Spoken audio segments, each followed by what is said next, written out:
serving troop, Jesse Thorson, right here where Ron Paul and others bring him up on stage, something the establishment doesn't want you to see. Here it is. For quite a few years, and you may have met him because he's been around here this evening, but I'd like him to come out and say a few words. He's been serving in the military for 10 years, and he's been overseas a lot. A lot of it was in Iraq and Afghanistan.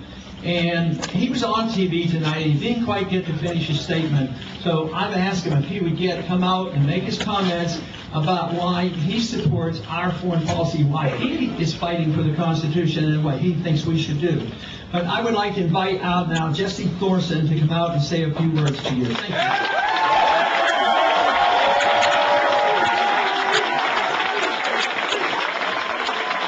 How about Ron Paul?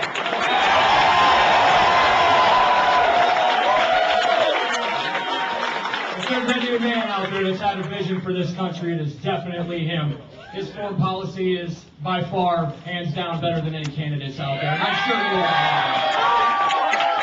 We don't need to take the fights overseas, and I think everybody else knows that too.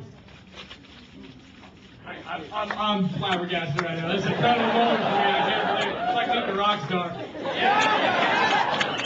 But you know what? We're going to go to New Hampshire. We're all going to get involved. We're going to keep getting online. We're going to keep talking to people. And we are going to make sure this man is the next president of the United States.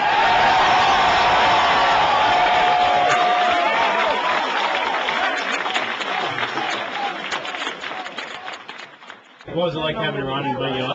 Well, great job, Mr. Thorson, Ron Paul, Rand Paul, and his wife, Carol, Ron's wife, and a Revolution PAC for getting us that incredible footage we just premiered here to you. Just amazing to see what the alternative media is doing, becoming the mainstream media. We are supplanting the globalist deceivers. Okay, let's continue here with some of the news. I've got some more Ron Paul news. Business Insider reported Ron Paul may have secretly won the Iowa caucuses, and their point is most of the Iowa caucus is a glorified straw poll. But then that decides the delegates that go on to the national level at the convention. And the Republican insiders know this, so they try to change things for a broker convention where if they don't like who wins it, they can finagle it. Ronald Reagan in 1980 was told, you put George Herbert Walker Bush on your ticket, this is on record, or we won't nominate you. And so a lot of this stuff can happen behind the scenes, but Ron Paul has got so many people at the grassroots getting into delegate positions, a lot of them who are even later going for other candidates, but are really going to flip-flop for Ron Paul. This is really one of the big secret weapons we've got to counter what the establishment does. So very, very exciting on that front. Ron Paul is also blasted back at the chicken hawk Gingrich. I mean, all of these mainline Republicans dodged military service. Ron Paul didn't, 5 years in the Air Force, during wartime operations. And he pointed out Gingrich has no business talking about danger because he's putting other people in danger.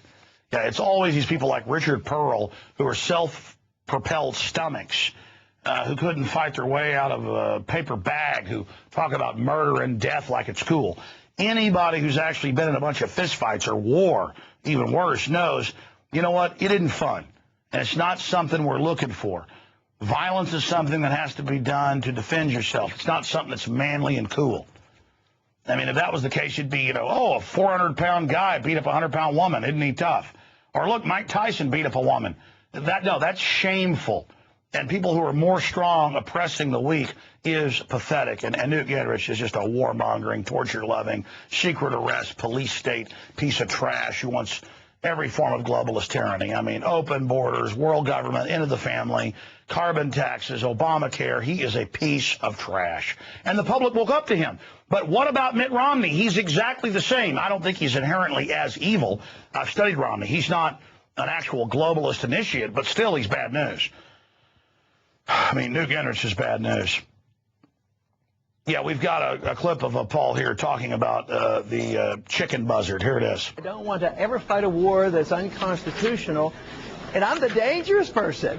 You know, when Newt Gingrich was called to service in the 1960s during the Vietnam era, guess what he thought about danger? He chickened out on that. He got deferments, didn't even go. So right now he sends these young kids over there to endure the danger, and the kids coming back and the young people coming back. And the